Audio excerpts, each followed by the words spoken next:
جب بھی جمادی الثانی کی خبر سنو یا آسمان پر اس مہینے کا چاند دیکھو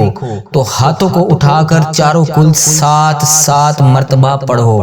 اور پھر اللہ کے رسول صلی اللہ علیہ وآلہ وسلم پر اول اور آخر میں 7 مرتبہ درود پاک بھیجو اور اپنی دعا مانگو،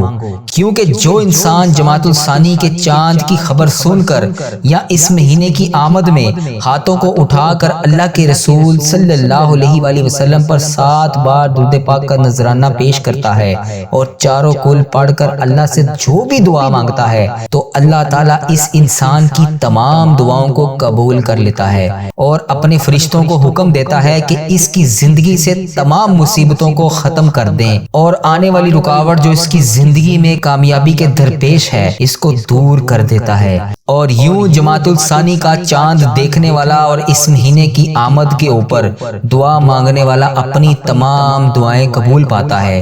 اور ہر مصیبت سے پھر محفوظ رہتا ہے۔ تو آئیں میرے ساتھ مل کر چاروں کل اور درود پاک کا نذرانہ پیش کرنے کے بعد اس دعا کو میرے ساتھ مانگیں، کیا پتہ اللہ تبارک و تعالیٰ کو ہم میں سے کس کی آمین پسند آ جائے اور اس کی وجہ سے اس جمادی الثانی کی آمد پر ہی ہم سب کی پریشانیاں اور تقدیریں بدل جائیں۔ اللہ تبارک و تعالیٰ ہماری قسمت کا ستارے کو چمکا دے، ہماری وہ تمام حاجتیں پوری ہو جائیں جس کے ہم ابھی تک انتظار میں بیٹھے ہیں۔ تو دیر مت کیجیے، آئیے میرے ساتھ مل کر اس دعا میں شامل ہو جائیں۔ اللہ تبارک و تعالیٰ ہم سب پر رحم فرمائے۔